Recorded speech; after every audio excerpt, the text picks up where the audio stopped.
The Grand Nexus hung in the darkness of space like a jewel made of metal and light.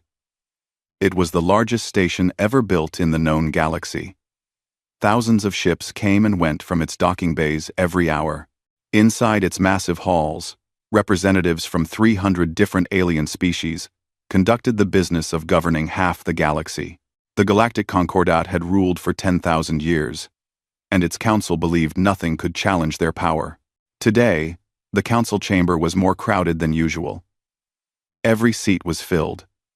The circular room stretched 200 meters across, with balconies rising in tiers around the central speaking floor.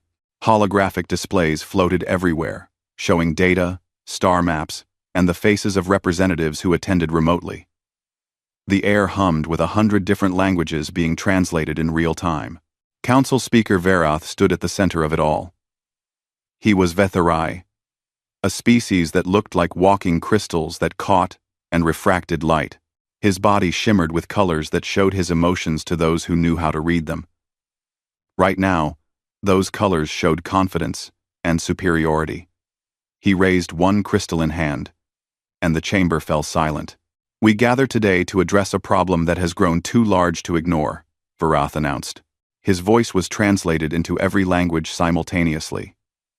"The species called humans have refused our authority for the last time." A wave of agreement swept through the chamber.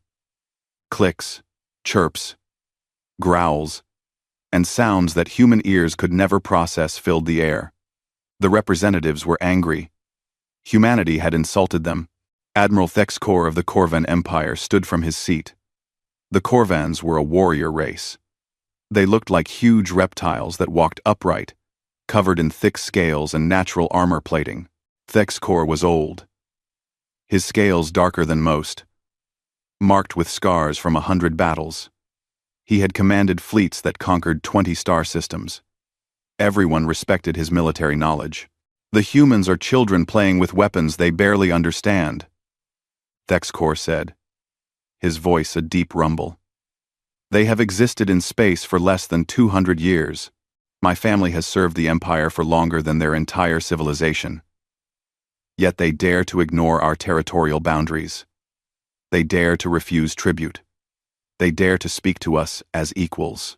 More sounds of agreement echoed through the chamber. A representative from the eldest minds, beings of pure energy that existed in containment suits, spoke next. Their voice sounded like wind chimes in a storm. "We have observed humanity carefully," the eldest mind said. "They are aggressive, territorial. They expand without asking permission. They have colonized 47 worlds in their local space, and they show no signs of stopping. If we do not act now, Tom, they will continue to spread like a disease." Ambassador Chen sat in the human delegation box, a small area set aside for minor species. She was a woman in her 60s, with gray hair pulled back in a simple style. She wore the dark blue uniform of Earth's diplomatic corps. Her face showed no emotion as she listened to the aliens discuss her species like they were insects to be stepped on. Next to her sat two younger diplomats, both looking nervous. One of them, a man named James, leaned close to whisper, "Ambassador, should we say something? They are talking about military action." Chen shook her head slightly. "Let them talk. Let them show us exactly what they think of us." On the speaking floor, Verath activated a holographic display. It showed the Sol system, humanity's home. Earth appeared as a small blue dot, surrounded by orbital stations, defense platforms, and industrial facilities. It looked impressive by human standards. To the Galactic Council, it looked primitive. "As you can see, human military capability is limited," Verath explained. "They have approximately 300 warships, most of which are converted cargo vessels with weapons attached. Their largest ship is barely 400 meters long. By comparison, Admiral Thexkor's flagship is over 2 kilometers in length and carries enough firepower to crack a planet's crust." The hologram changed to show human weapons firing. Kinetic rounds, missiles, and primitive energy weapons flashed across the display. To the assembled aliens, it looked like children throwing rocks. They use chemical propulsion for many of their systems, a scientific advisor noted with amusement. They still rely on nuclear fusion for power generation. Their faster-than-light drives are crude and inefficient. By our estimates, they are at least 200 years behind the galactic standard in every category. Laughter rippled through the chamber. Not the friendly kind. The kind that said these beings thought they were so far above humanity that the comparison was insulting. Thexcor stepped forward again.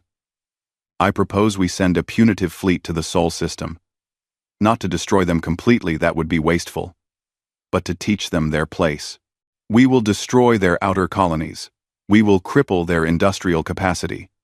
We will force them to bow before the Council and accept proper governance. How many ships do you recommend? Vareth asked. 300 warships should be sufficient, Thexcor said. More than enough to overwhelm their defenses. We will broadcast surrender demands. If they comply, we will install a council governor and monitoring stations. If they resist, we will bombard their military installations until they have no choice but to surrender. A vote was called. The holographic displays showed the tally as it came in. Green lights for yes. Red lights for no. The chamber filled with green. 300 civilizations voted to authorize military action against humanity. Only 7 abstained. None voted no. Ambassador Chen finally stood. Her 2 junior diplomats looked at her with wide eyes. Speaking now, after the vote, seemed pointless. But Chen walked calmly to the speaking floor. Vareth looked annoyed but allowed her to approach. The Council recognizes Ambassador Chen of Earth, Vareth announced with barely concealed contempt. Chen looked around the chamber slowly.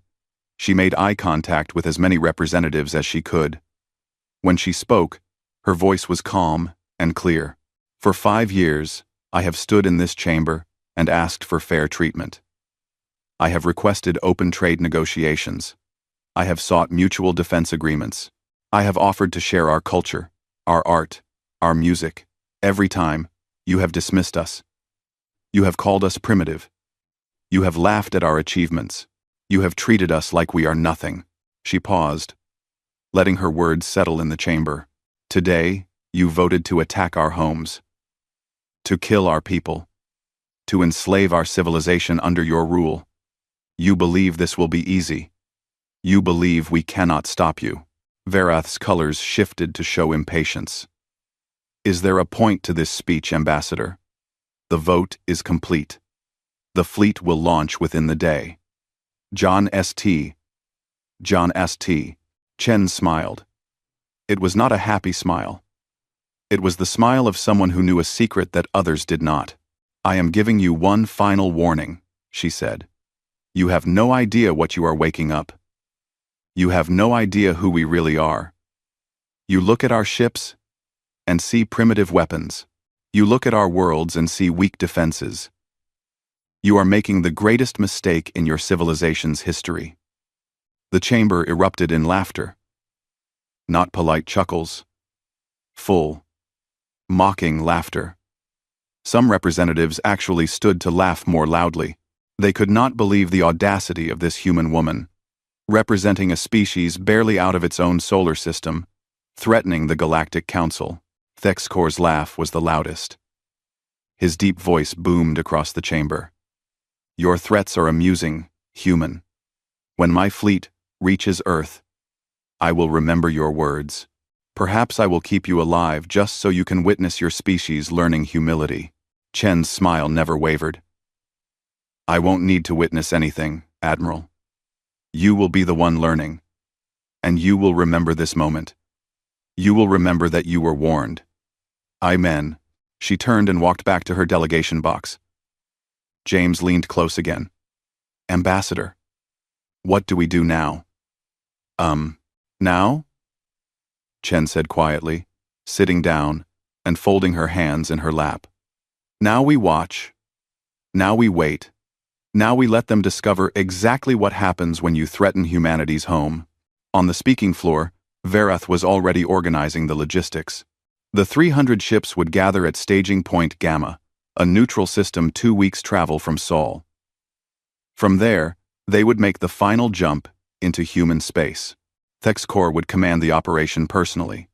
It would be a show of force that humanity would never forget. The representatives filed out of the chamber, already celebrating their victory.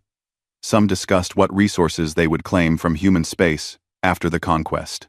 Others talked about which human worlds would make good vacation destinations once they were properly civilized. All of them were confident. Only a few noticed that Ambassador Chen was still smiling as she left. In the human delegation office, a small room tucked away in a forgotten corner of the Grand Nexus, Chen sealed the door behind her staff. She walked to a secure communication terminal and entered a long encryption code. The screen flickered to life, showing the seal of the United Earth Space Command. Ambassador Chen, authentication confirmed. A voice said from the speaker. Execute Protocol Midnight Sun, Chen said calmly. They took the bait. The fleet is forming exactly as predicted. 300 ships, commanded by Admiral Thexcor of the Corvan Empire. They will stage at Gamma and then jump to Sol. There was a pause on the other end. Then, a woman's voice, cold and precise, responded. Confirmed, Ambassador. Admiral Vasquez sends her regards.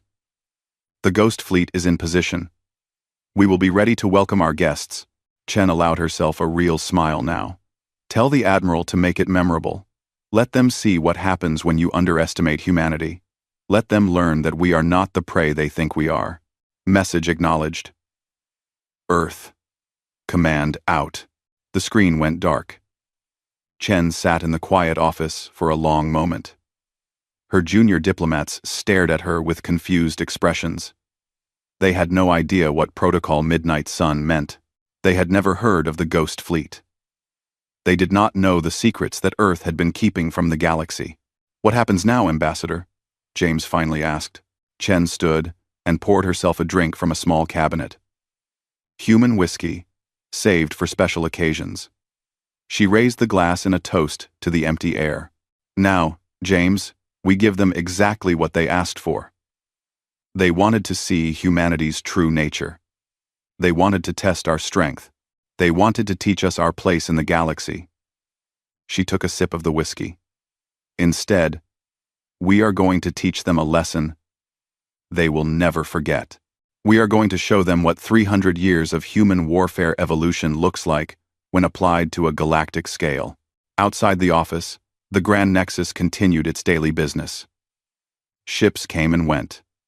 Aliens conducted trade and politics. The great machine of galactic civilization turned as it always had, confident in its power and permanence. None of them knew that in the darkness between stars, 8 massive warships hung in perfect silence. Cloaked, waiting, watching. Each one larger than anything the Galactic Council had ever built.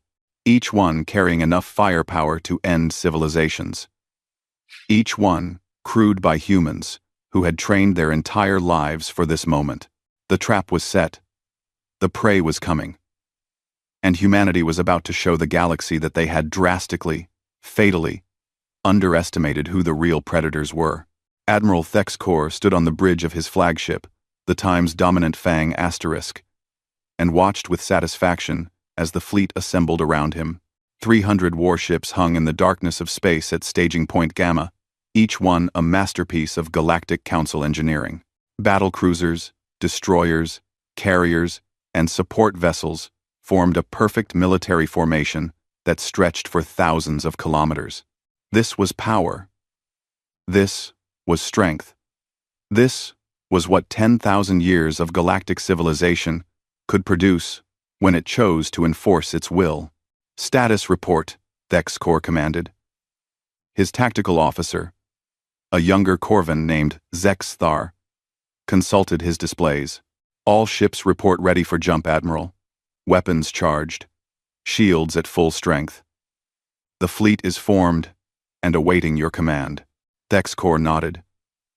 He had spent 3 days gathering this force, pulling ships from various council member fleets. The Corvans provided the heavy battlecruisers. The Vitharii contributed fast attack ships with advanced energy weapons. The Rexian Collective sent carriers full of fighter craft. Even some of the minor species had sent ships, eager to participate in what everyone believed would be an easy victory. Send the final jump calculations to all vessels, Thexcor ordered. We will emerge at the edge of the Sol system, exactly as planned. Humans will see us coming. They will have time to panic, time to realize resistance is futile. Only then will we broadcast surrender terms. Around the bridge, his crew worked efficiently. They had done this many times before. The Corvan Empire had conquered worlds for centuries before joining the Galactic Council. This was routine, but something nagged at Thexcor's mind. A small voice that whispered doubt. He remembered Ambassador Chen's face, her smile, her absolute confidence even as she stood before 300 civilizations that voted to crush her people. Warriors knew confidence when they saw it. Chen had not been bluffing or putting on a brave face. She had genuinely believed what she said. Thexcor shook his head, dismissing the thought. Humans were young, inexperienced. They knew nothing of real warfare on a galactic scale. Chen's confidence was just ignorance. She would learn. Admiral, we are receiving a priority message from Grand Nexus, his communications officer announced. Speaker Verath wishes to address you before the fleet jumps. A hologram materialized in front of Thexcor. Verath's crystalline form shimmered with colors of anticipation and eagerness. Admiral Thexcor, the Council wanted to wish you success in this mission. Make it quick. Make it decisive. Show these humans what happens when a primitive species defies galactic authority. It will be done, Speaker, Thexcor replied. Within 3 days, humanity will be kneeling before the Council. Excellent. Oh, and Admiral? Try to minimize casualties. They are more useful as laborers than corpses. Once they understand their place, they might contribute something valuable to galactic civilization. The hologram faded. Thexcor turned back to his displays. 3 days. That was generous. He expected the operation to take less than 1. All ships report ready, Admiral, Zexthar announced. Then let us end this farce. All ships, jump on my mark. 3, 2, 1. Mark. The stars twisted. Space folded.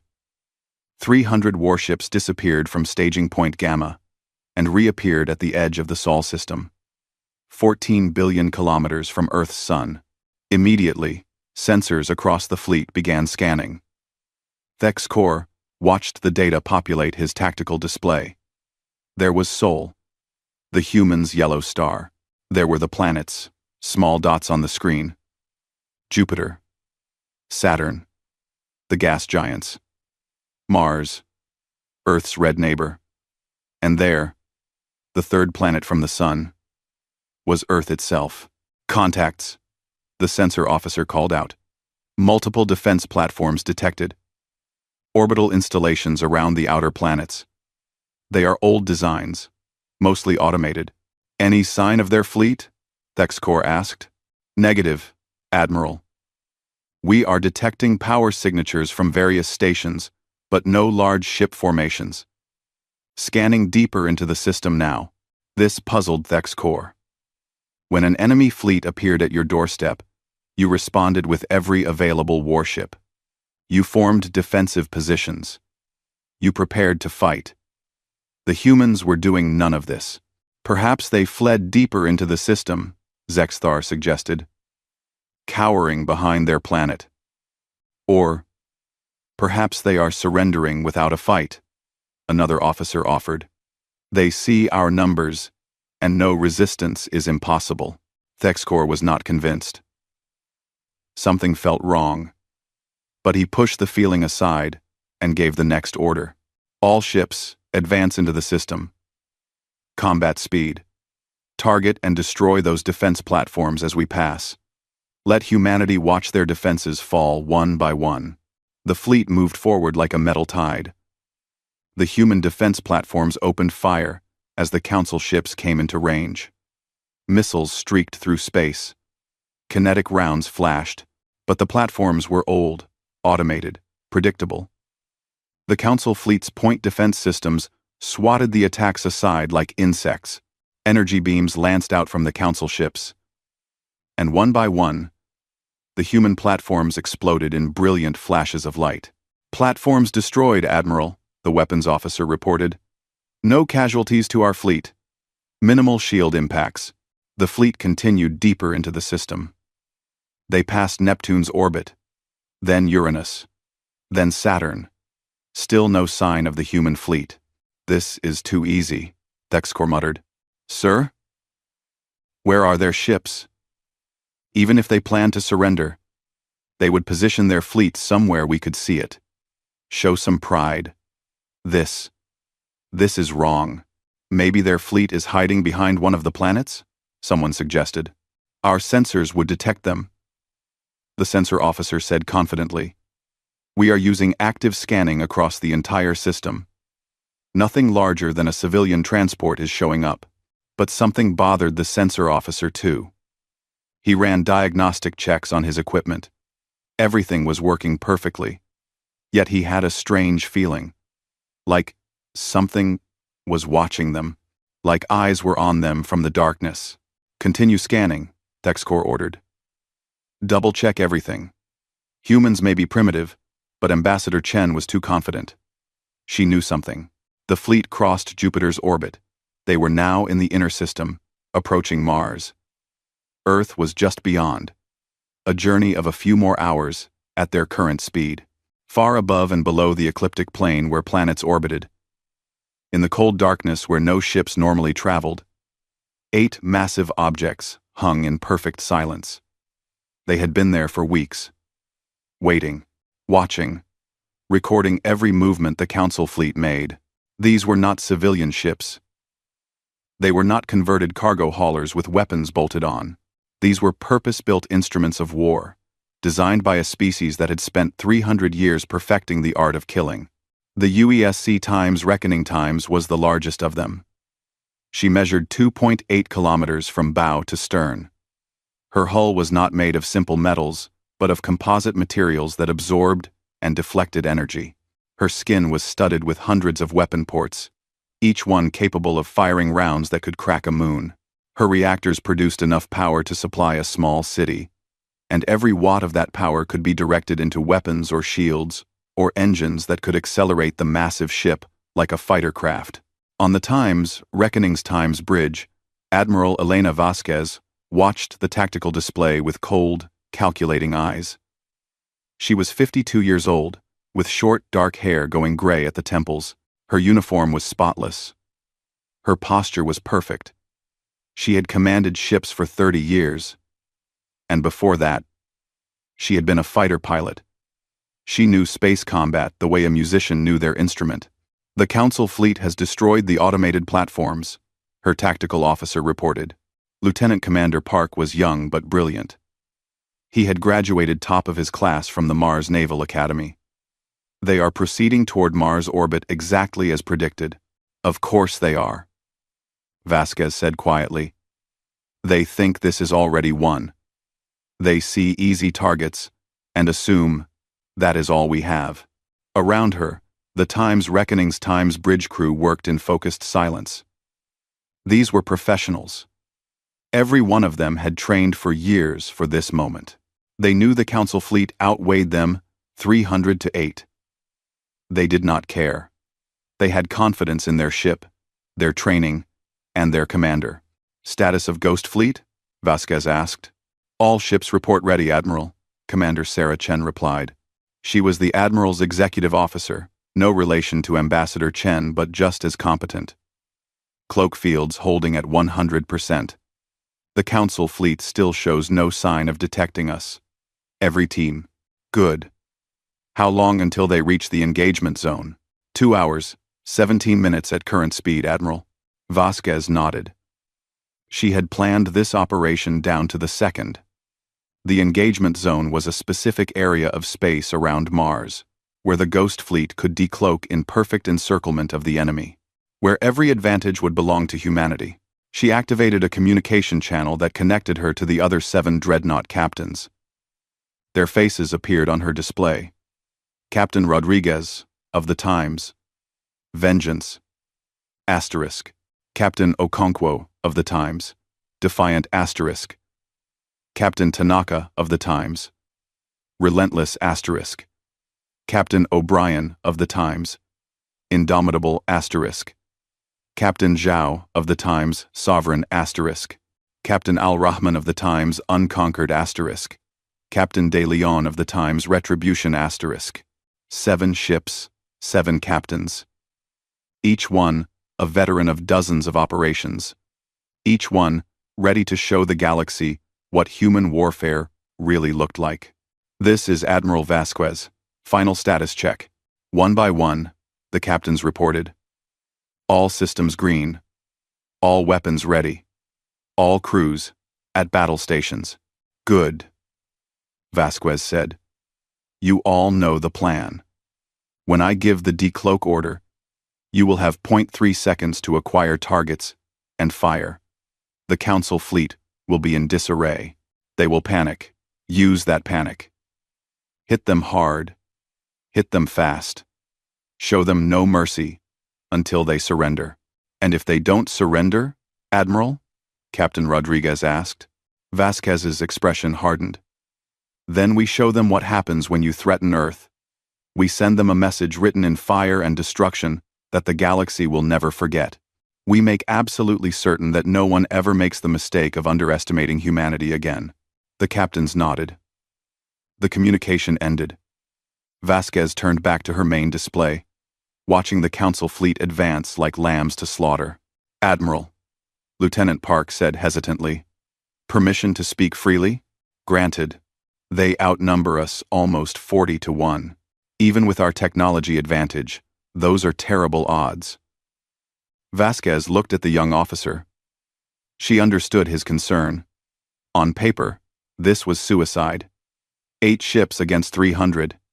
But Park did not understand what she understood. What every human military officer learned in their training. Lieutenant, let me tell you about humanity, Vasquez said. For thousands of years, we fought each other, nation against nation, army against army. We developed weapons that could end all life on our planet. We built strategies and tactics refined across centuries of brutal warfare. We learned how to win against overwhelming odds because our survival depended on it. She gestured to the display showing the Council fleet. Those ships out there? They were built by civilizations that have been at peace for centuries. They fight minor skirmishes and police actions. They follow doctrine that has not changed in 1,000 years. They have forgotten what real war looks like. Vasquez's smile was cold and predatory. We never forgot. We took everything we learned from human history, every battle, every strategy, every hard lesson purchased with blood, and we applied it to space warfare. These ships are not just technology. They are weapons wielded by a species that has never stopped being warriors. Today, the galaxy learns what that means. Park nodded slowly, understanding dawning in his eyes. Now, Vasquez said, turning back to her display. Let us show them. All ships, maintain cloak. Wait for my signal. When we decloak, we give them exactly 5 seconds to realize they made a terrible mistake. Then we introduce the Galactic Council to human warfare. The Times. Reckoning Times and her sister ships hung in the darkness, invisible and waiting. Their reactors hummed with barely restrained power. Their weapons were charged and ready. Their crews were focused and determined. The Council fleet continued forward, unaware that they were not hunters approaching prey. They were prey being herded into a trap by apex predators they never saw coming. Admiral Thexcor stood with his hands clasped behind his back, watching Mars grow larger on the main view screen. The red planet hung in space like a giant rust-colored sphere. He could see human colonies dotted across its surface, domed cities where thousands of humans lived. Soon those cities would receive council governors. The humans would learn to serve their betters. Sir, we have reached optimal position, Zexthar reported. Mars orbit achieved. All ships are in formation. We are ready to broadcast the surrender demand. Thexcor nodded with satisfaction. The fleet had arranged itself in a victory formation around Mars. It was a traditional council display of power. Ships arranged in perfect geometric patterns that demonstrated military precision and overwhelming force. From the surface of Mars, humans would look up and see 300 warships surrounding their planet. They would know.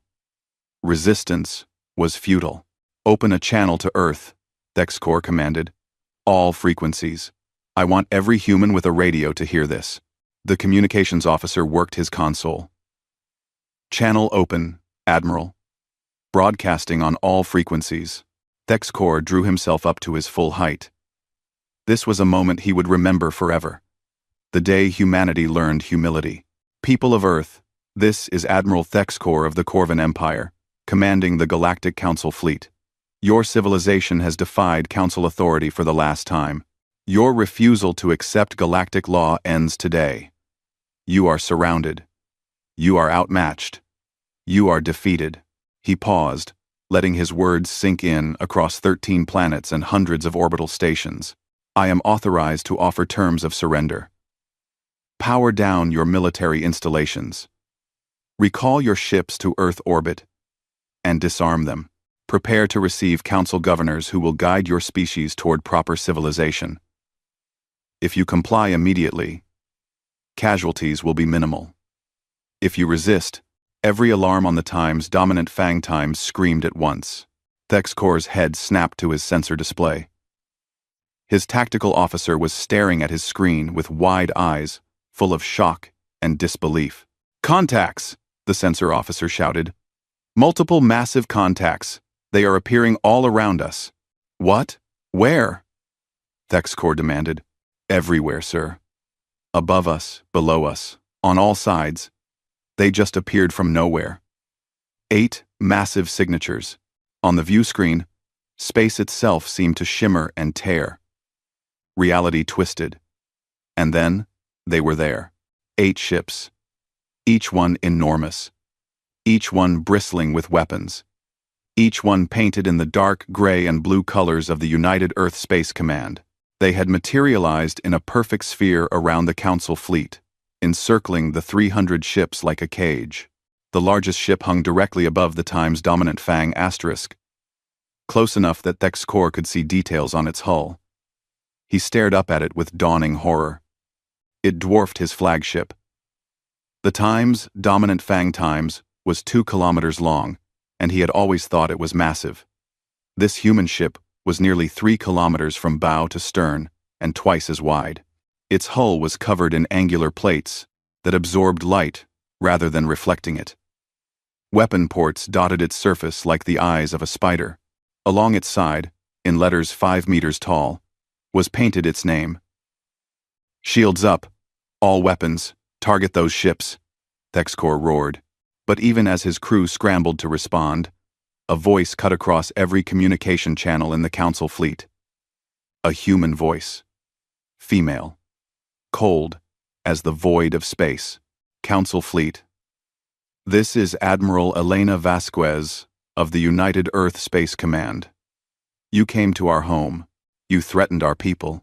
You believed we were weak. Thexcor watched his tactical display light up with targeting solutions.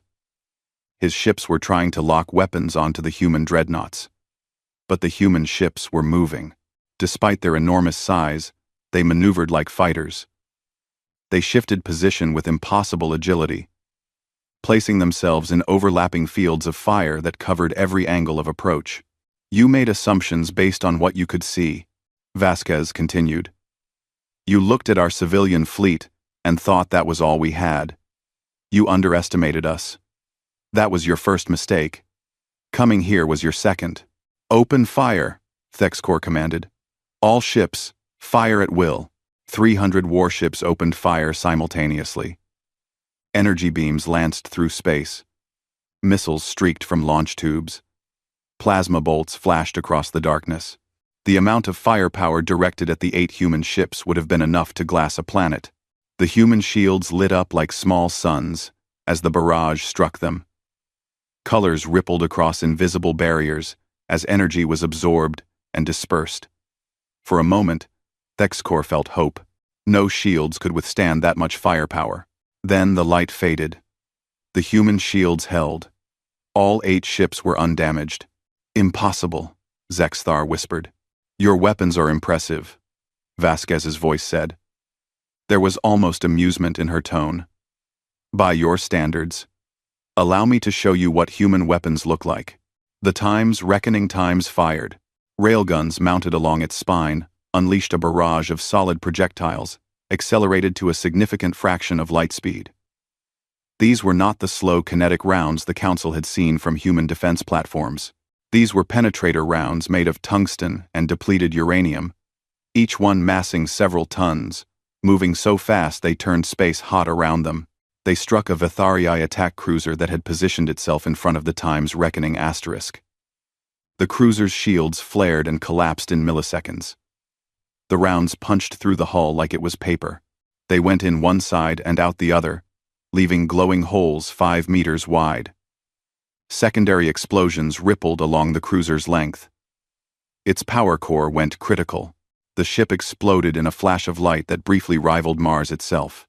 Then all 8 human dreadnoughts opened fire.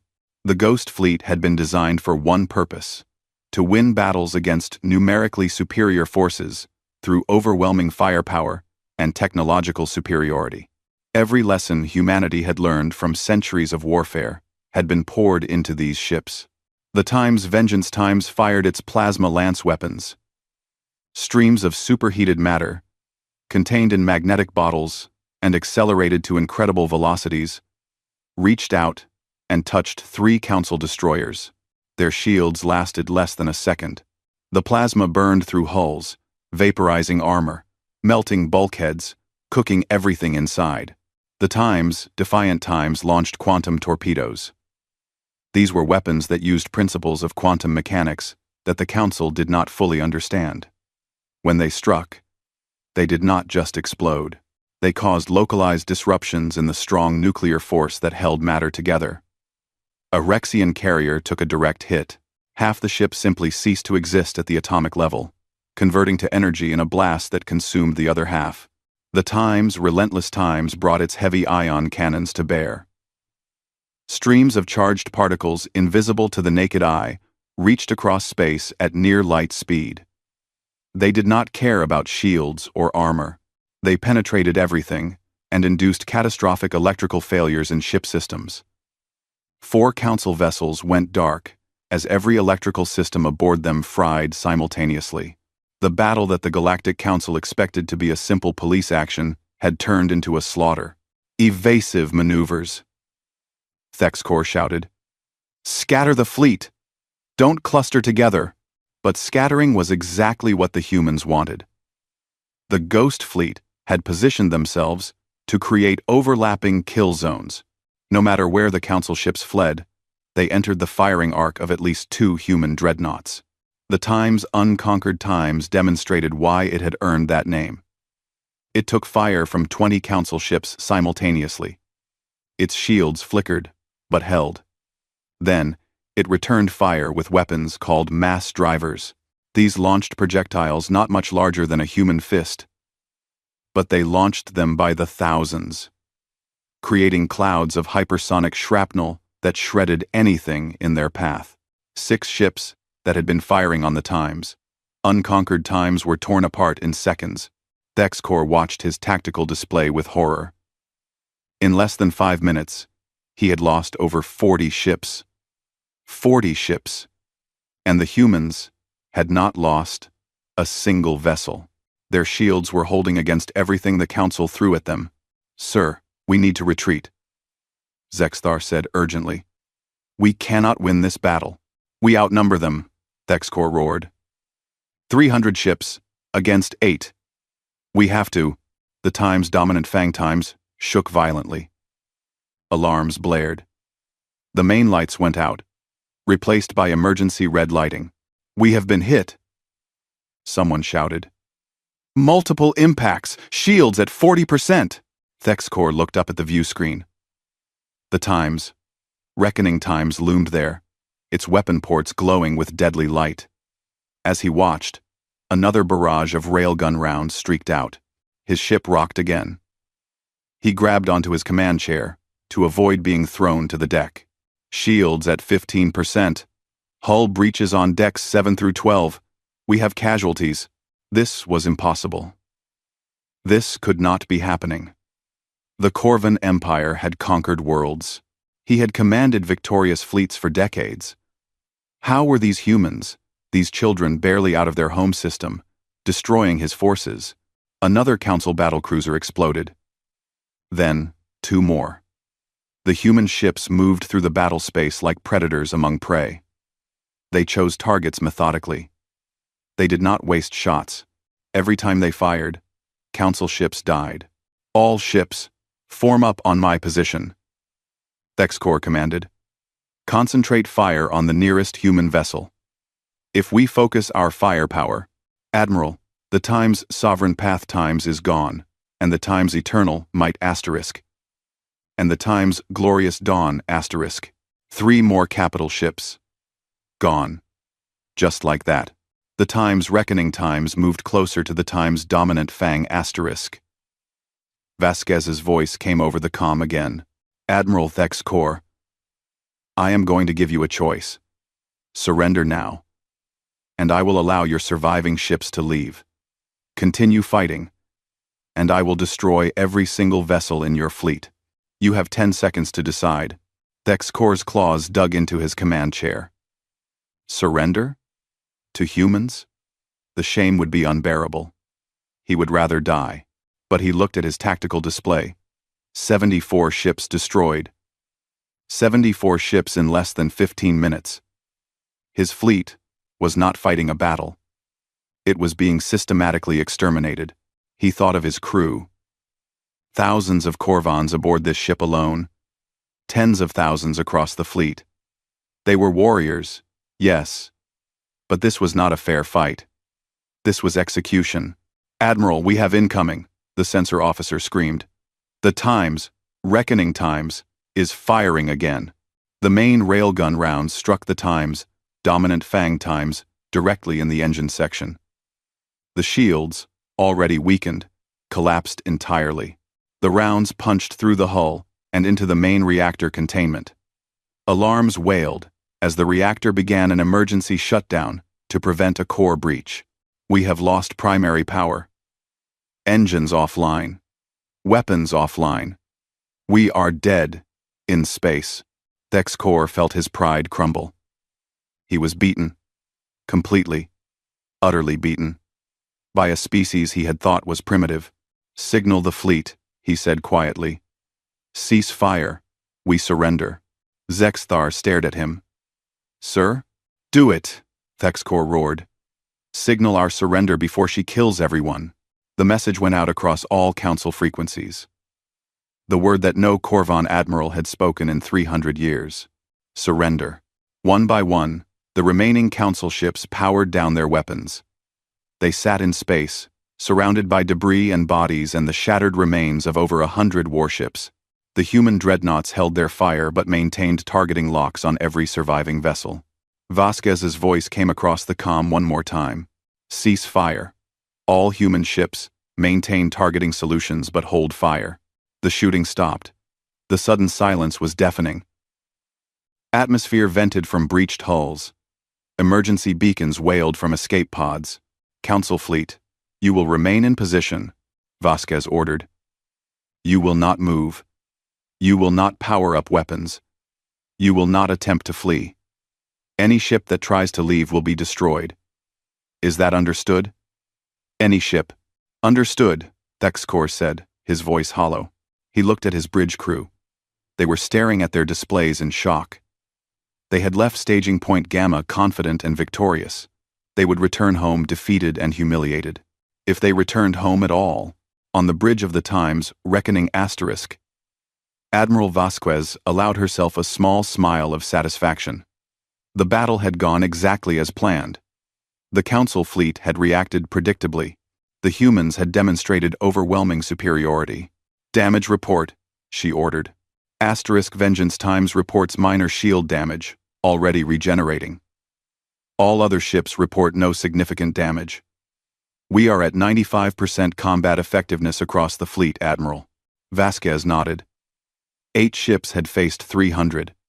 They had destroyed or disabled 112 enemy vessels. The remaining ships had surrendered. And the Ghost Fleet had barely been scratched. Send a message to Earth Command. Vasquez said. Inform them that the Council fleet has been neutralized. Sol system is secure. Message sent, Admiral.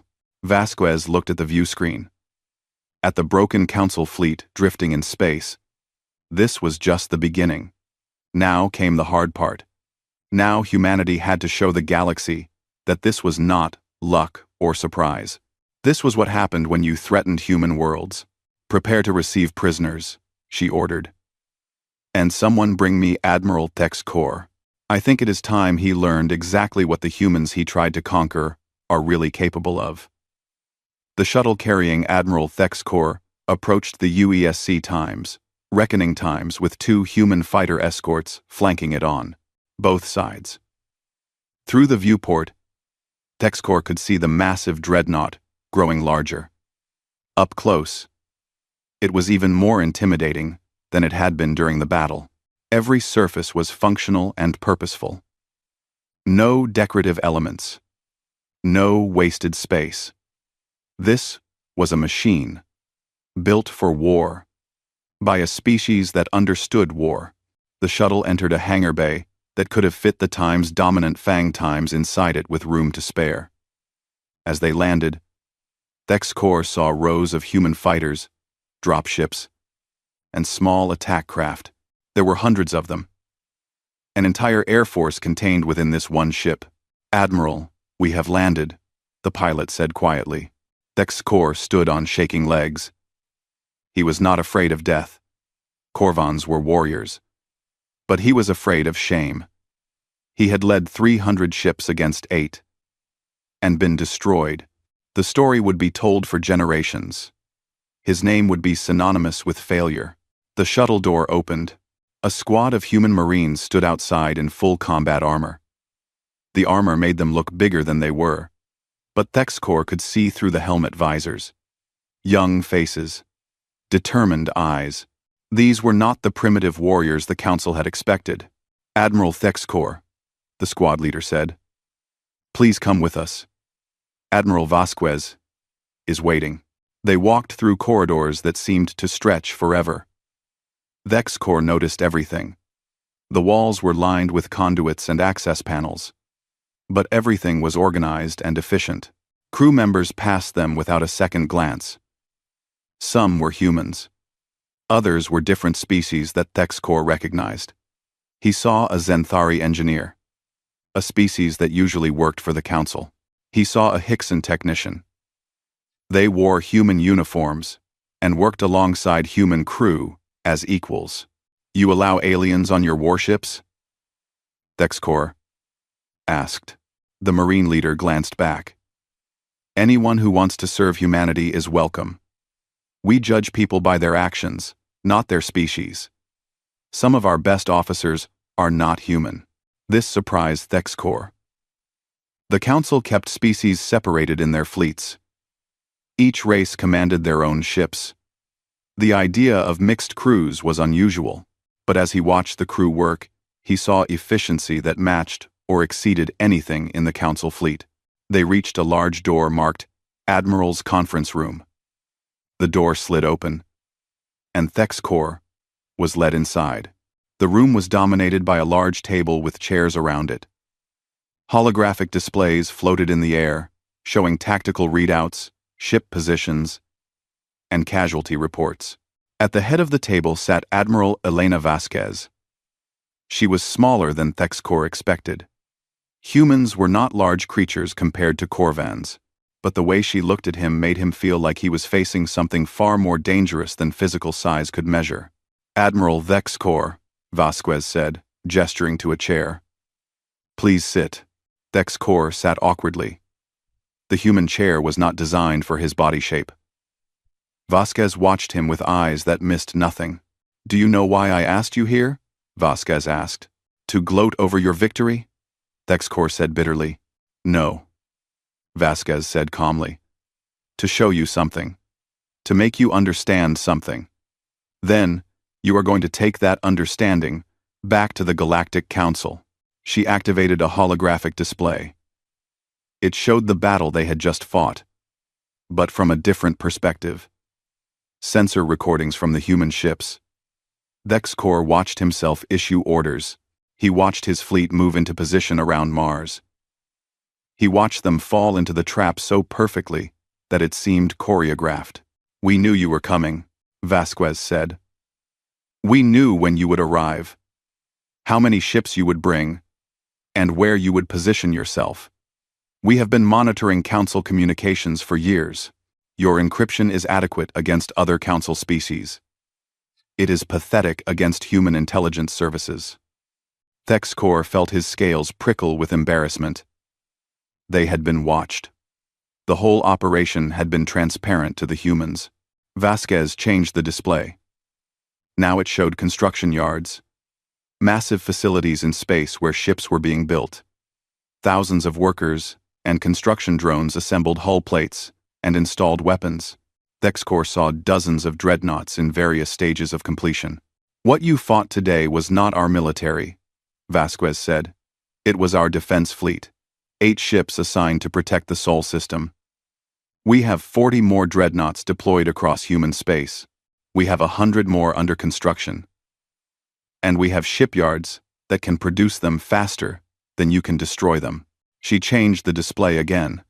This time it showed what looked like a massive ring structure being built in deep space. "This is Shipyard Omega. When it is complete in 2 years, it will be capable of producing 5 dreadnoughts simultaneously. We are building 3 more facilities like it." Thexkor stared at the images. This was impossible. The Council had intelligence reports on human military capability. Nothing had suggested this level of production or technology. "How?" he asked. "How did you hide all of this?" Vasquez smiled coldly. "Because we wanted to. Because while your Council was busy being arrogant, we were busy preparing. We knew the galaxy would not accept us as equals. So we decided not to ask for acceptance. We decided to take it." She stood and walked to a large viewport that looked out into space. The debris field from the battle was still visible. A graveyard of Council ships. "You want to know what humans are, Admiral? We are survivors. For millions of years, we evolved on a planet that tried to kill us. Predators hunted us. Diseases infected us. We fought each other in wars that killed millions. And we learned. Every generation learned from the last. We developed weapons. We developed strategies. We became the apex predators of our world." Vasquez turned to face him. "Then we went into space. And we met you. The Galactic Council. Hundreds of species that have known peace for centuries. Species that forgot what real warfare looks like. You thought we were primitive because our ships looked old. You thought we were weak because we did not have your energy weapons. You made the fatal mistake of judging us by your standards, instead of understanding us on our terms." She activated another display. This one showed Earth itself. The blue planet, hanging in space. Every human child studies military history. We teach them about ancient battles, about tactics and strategies developed thousands of years ago. We teach them about the mistakes civilizations made when they became complacent. We teach them that the price of peace is constant vigilance and overwhelming force. The display changed to show human military academies. Young officers training in simulators. Ground forces practicing combat. Pilots flying fighters through complicated maneuvers. While your species was at peace, we were training. While your fleets were doing police actions against pirates, we were developing weapons designed to fight wars against peer competitors. We took everything we learned from human history and applied it to space warfare. The result is what you saw today. Thexkor felt something cold settle in his gut. He was beginning to understand. The humans were not lucky. They were not surprisingly advanced. They were a warrior species that had been preparing for this exact scenario for centuries. You cannot defeat the entire galaxy, Thexkor said, but his voice lacked conviction. Vasquez laughed. It was not a pleasant sound. The entire galaxy will not unite against us. The Council is not a unified entity. It is hundreds of species with competing interests, held together by tradition and fear of change. Half of them hate each other. The only thing keeping them together is the belief that the current system works. She walked back to the table and placed both hands on it, leaning forward to stare directly into Thexcor's eyes. We are going to break that belief. You are going to help us. I will not betray the Council, Thexcor said with as much dignity as he could manage. You already have, Vasquez said. By losing. By coming here with 300 ships and limping home with fewer than 200. By demonstrating to every species in the galaxy that the Council is not invincible. That humans can defeat you. She straightened and crossed her arms. Here is what is going to happen. You are going to return to the Council. You are going to tell them exactly what happened here. You are going to show them recordings of this battle. You are going to explain in detail how 8 human ships destroyed over 100 Council vessels. And then, you are going to deliver our message. What message? Thexcor asked. Vasquez activated one final holographic display. It showed a star map with hundreds of systems marked in human blue. Humanity claims sovereignty over these systems. Any Council vessel that enters them without permission will be destroyed. Any Council facility within 50 light-years of human space will be dismantled. Any species that wishes to trade with us will do so on equal terms, not as our masters. The map expanded, showing more systems. These systems contain minor species currently under Council control. We are offering them protection under the Terran Accord. If they choose to accept, they will become our allies and partners. Any Council attack on them will be considered an attack on humanity. Thexcor looked at the map with growing horror. Humanity was not just defending themselves. They were building an empire. They were directly challenging Council authority over dozens of systems. The Council will never accept this, he said. Then the Council will be destroyed. Vasquez replied simply. We have identified every major military installation, every shipyard, and every Council homeworld. If you choose war, we will strike all of them simultaneously. Your capitals will burn. Your fleets will be scattered. Your civilization will collapse. She leaned close again. Or you can choose peace. You can accept humanity as an equal power. You can negotiate treaties that respect our sovereignty. You can adapt to the new reality that the galaxy has a new apex predator. Thexcor felt his world crumbling. Everything he had believed about the Galactic Order was wrong. The Council was not supreme.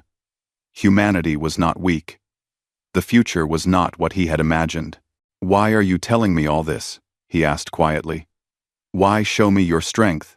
Because we don't want to fight the entire galaxy, Vasquez said, and for the first time, her voice softened slightly. We would win. But the cost would be high for everyone. Billions would die. Civilizations would fall. We are offering a better path. Cooperation instead of domination. Trade instead of tribute. Mutual respect instead of forced submission. She walked to the door, and it slid open. You have 3 days to repair your ships and treat your wounded. Then you will leave Sol System and return to the Council. You will tell them everything you have seen here. You will deliver our terms, and you will make them understand that the age of Council supremacy is over. Thexcor stood slowly. His legs felt weak. His mind was reeling with everything he had learned. And if the Council refuses? He asked. Vasquez's expression turned cold again. Hard. Dangerous. Then we will show them that the 8 ships you fought today were just the warning. The real human war fleet numbers over 2,000 vessels. And Admiral, we don't lose. 2 Marines appeared to escort Thexcor back to his shuttle. As he walked through the corridors of the Times, reckoning asterisk, he saw more of the human crew. Engineers maintaining weapons systems. Doctors treating wounded from his own fleet. Soldiers training in a gymnasium. Every face showed determination and confidence. These were not the primitive species the Council had thought they were. These were warriors who had never stopped being warriors. A civilization that had prepared for this moment, across centuries. Back in his shuttle, flying back to the time's dominant Fang asterisk, Thexcor stared out the viewport at the human dreadnoughts. They hung in space like patient predators, waiting, watching, ready. He thought about Ambassador Chen's warning. You have no idea what you are waking up. She had been right. They had awakened something the galaxy was not prepared for. They had underestimated humanity. And now everyone would pay the price for that mistake. As his shuttle approached the time's dominant Fang asterisk, Thexcor made a decision. He would deliver Vasquez's message. He would tell the Council everything. He would show them the recordings. And he would recommend they accept human terms. Because the alternative was extinction. And for the first time in his long military career, Admiral Thexcor of the Corvan Empire was truly afraid. 6 months had passed since the Battle of Mars. 6 months that changed the galaxy forever. The Grand Nexus was in chaos. The council chamber that had once been a symbol of unified galactic authority now looked more like a war room, where frightened species argued about survival. The holographic displays no longer showed tribute schedules and trade routes. They showed military deployments, defensive positions, and worst-case scenarios. Council Speaker Vareth stood at the center of the chamber, his crystalline body flickering with colors that showed stress and fear. Around him, representatives shouted over each other. Some demanded war. Some begged for peace. Some had already withdrawn their species from council authority entirely. Order! Vareth called out, his voice amplified across the chamber. We must have order.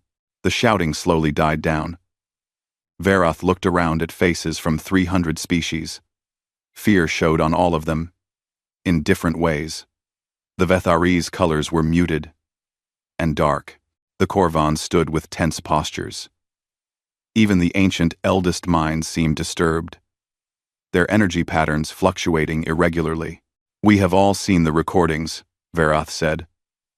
We have all heard Admiral Thexcor's report. We know what happened at Sol. The question now is, what do we do about it? Grand Admiral Kexthor of the Corvan Empire stood. He was the supreme military commander of all council forces, and his reputation had been built over a century of successful campaigns. But today, he looked old and tired. I have analyzed the battle data extensively, Kexthor said. I have consulted with our best tactical minds. The conclusion is unavoidable. If we engage humanity in direct military conflict, we will lose. Angry sounds erupted across the chamber. A Vethari war leader stood, his body blazing with red colors of fury. Unacceptable. We outnumber them thousands to 1. How can 8 ships defeat us? Because those 8 ships represent a level of military sophistication we do not possess, Kexthor replied bluntly. Human weapons are more advanced. Human shields are stronger. Human tactics are superior. They have been studying warfare for their entire existence, while we have been at peace. The technological gap is enormous. He activated a holographic display showing comparative data. Human weapons efficiency. Shield strength. Ship maneuverability. Every metric showed human superiority. But more importantly, Kexthor continued, they have been preparing for this exact scenario. They built their military in secret. They developed weapons specifically designed to counter our strengths. They trained for decades to fight us. While we thought they were primitive, they were becoming the most dangerous military force in the galaxy. Then we gather every ship from every member species, another representative suggested. We assemble a fleet of 10,000 vessels. They cannot stand against that. Minus. Alam, less minus. Less minus. Kexthor shook his head. According to intelligence we have gathered, humanity currently operates 47 dreadnoughts of the same class that attacked Admiral Thexcor. They have over 2,000 smaller capital ships. They have defense networks around every human world that would shred any attacking fleet. And they are building more ships faster than we can mobilize. He paused, letting that sink in. But the real problem is not their current fleet. The real problem is their production capacity. Human shipyards can produce warships at a rate that exceeds our entire military-industrial complex. If we went to war today, even if we won the first battle, they would replace their losses faster than we could. It would be a war of attrition that we would eventually lose. Silence fell over the chamber. This was not what they wanted to hear. But the data was undeniable. Then what do you propose? Varath asked quietly. We accept their terms, Kexthor said. We recognize human sovereignty over their claimed systems. We establish formal diplomatic relations. We negotiate trade agreements as equals, and we pray they are satisfied with that. Never, the Vathari war leader shouted.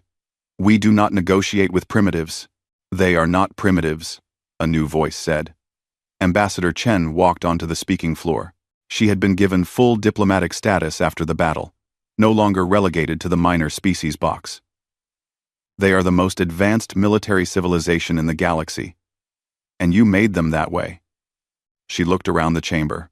You forced humanity to become what they are. You refused to treat us as equals. You demanded submission. You threatened our worlds. You gave us no choice but to prepare for war. And now you are shocked that we prepared well. You deceived us, Varath said accusingly. You hid your true capabilities. You never asked? Chen replied simply. You assumed. You made judgments based on what you wanted to believe, rather than what was true. That is not deception. That is your own arrogance blinding you.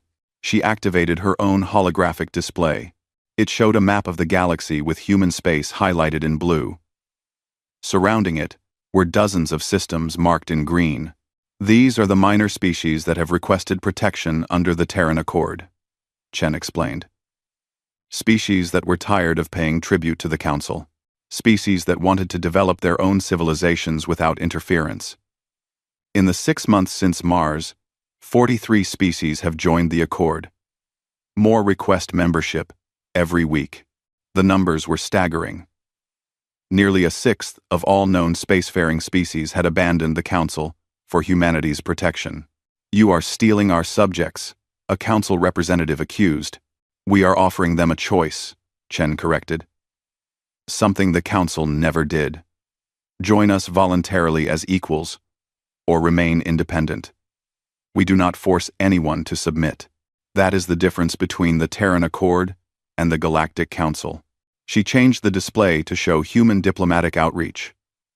Trade agreements, technology sharing, cultural exchanges, all conducted between equals.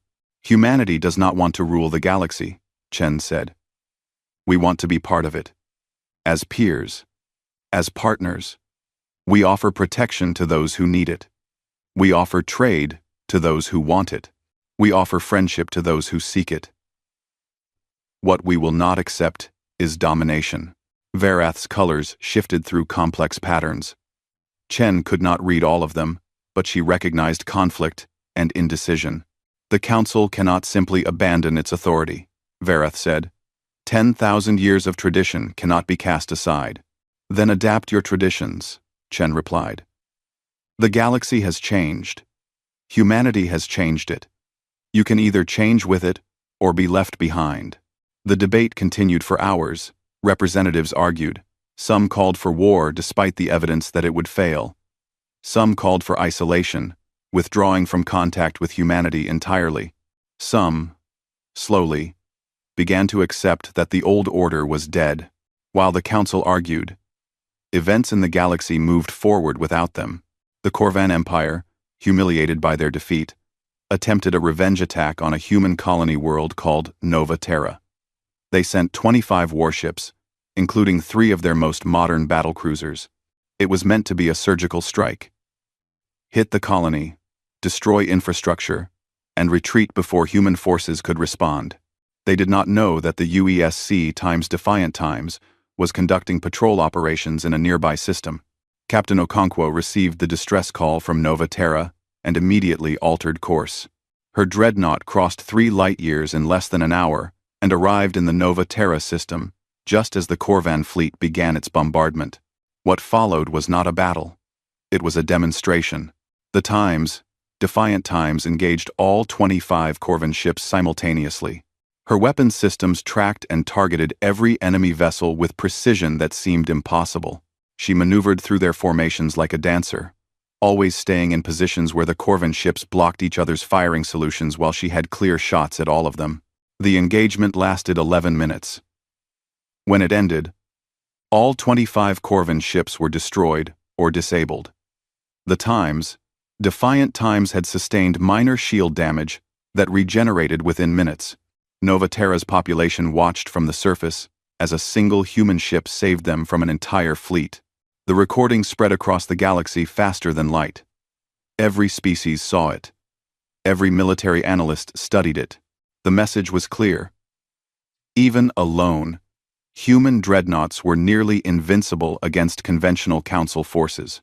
The Corvin Empire formally withdrew from the Galactic Council 3 days later. They signed a non-aggression pact with humanity and requested to join the Terran Accord. The empire that had conquered 20 systems across centuries had been humbled in 6 months. Other species followed. Some because they feared human military might.